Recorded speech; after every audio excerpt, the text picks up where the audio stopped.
এই বিৰল যি ক্ষণ সেই বিৰল ক্ষণটোক পুনৰবাৰ এনবি নিউজৰ দৰ্শকসকলক আমি দেখাব চেষ্টা কৰিলোঁ যে ইতিমধ্যে পদুমণি নামৰ যি ঐৰাৱতৰ পদত প্ৰতীকী স্বৰ্গদেৱে ৰংঘৰৰ অভিমুখে ৰাওনা হৈছে।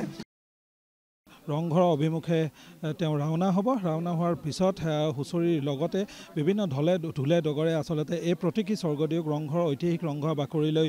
লৈ যোৱা হ'ব আৰু তাতেই আচলতে যি ৰাজকীয় মৰ্যাদা সেই ৰাজকীয় মৰ্যাদা অক্ষুণ্ণ ৰাখি এই ধৰণে লৈ যোৱাৰ দৃশ্য এক দেখা পোৱা গৈছে। ঐৰাৱতত এই ধৰণে ক্ষণ দিছে এক ইতিহাস যি এবাৰ পুনৰ এই চৰিত্ৰসমূহ বা সেই মুহূৰ্তসমূহক আচলতে পুনৰ উজ্জীৱিত কৰাৰ চেষ্টা কৰিছে টাই আহোম ছাত্ৰ সন্থাৰ এই বিহুত। আৰু তলাতল ঘৰৰ পৰা ৰংঘৰ বাকৰিলৈ গমন কৰা এই যিসমূহ শোভা চাবলৈ চেষ্টা কৰিছোঁ। সতীৰ্থক মই অনুৰোধ জনাইছোঁ কিছু পিছুৱাই আহিব লাগে আৰু ইতিমধ্যে ইয়াৰ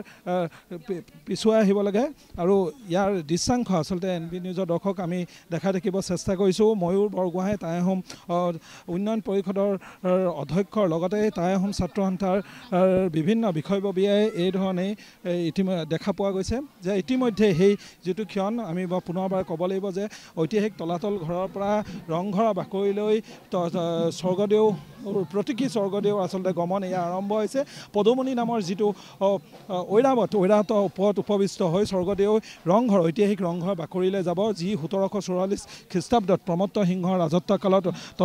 ৰংঘৰ নিৰ্মাণ কৰা হৈছিল আৰু তাৰ পাছতে আচলতে সেই ৰংঘৰৰ বাকৰিতেই সেই স্বৰ্গদেউসকলে ৰাজকীয় মৰ্যাদা প্ৰদান কৰিছিল আৰু ৰাজকীয় মৰ্যাদা প্ৰদান কৰাৰ পাছতেই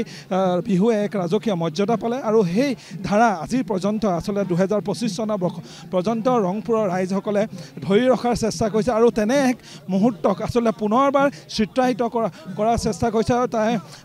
যে এই বিৰল যি ক্ষণ সেই বিৰল ক্ষণটোক পুনৰবাৰ এনবি নিউজৰ দৰ্শকসকলক আমি দেখাব চেষ্টা কৰিলোঁ যে ইতিমধ্যে পদুমণি নামৰ যি ঐৰাৱতৰ পদত প্ৰতীকী স্বৰ্গদেৱে ৰংঘৰৰ অভিমুখে ৰাওনা হৈছে আৰু ইতিমধ্যে আমি এটা দিশত